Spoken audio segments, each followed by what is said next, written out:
SFG, we're daily with Father Jason. We are on day 18 of our Lenten journey. Tayo po ay nasa ika-18 wika sa panahon ng Kwaresma.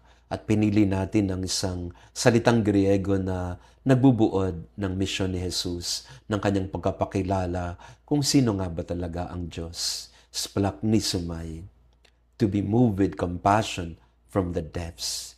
This is the main quality of God na pinakilala sa atin ni Jesus. Siya'y puno ng habag, splachnisomai, at ang ating ebanghelyo ngayon ay isang larawan ng awa ng Diyos na hindi sumusuko sa mga alibughang anak.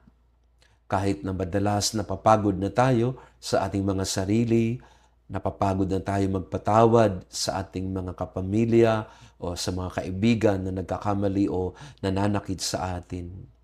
Pero ang Diyos, katulad ng isang ama, ay hindi mawawalan ng splachnisomai para sa atin. Hindi ito simpleng habag o hindi ito simpleng awa. Hindi ito pagtrato sa atin na parang tayo ay hindi kabilang sa kanyang pamamahay o sa kanyang pamilya. Tayo ay mga anak ng Diyos.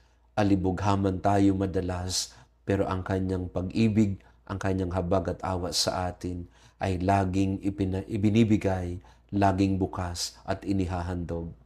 Sabi nga ni Pope Francis madalas noong nabubuhay pa siya, God does not grow tired of us. It is us who grow tired of our sinfulness. Hindi napapagod ang Diyos sa atin. Hindi magsasawa ang Diyos sa atin. Kahit nga minsan abusado na tayo, o hindi lang minsan, madalas abusado tayo. Pero pag nagbabalik tayo sa Kanya, pag nagkakaroon tayo ng metanoia at pagbabago ng puso katulad ng alibughang anak, sinasalubong tayo ng Ama, tumatakbo siya palabas at pinapakita sa atin ang splachnisomai, ang kanyang pag-ibig, ang kanyang awat habag.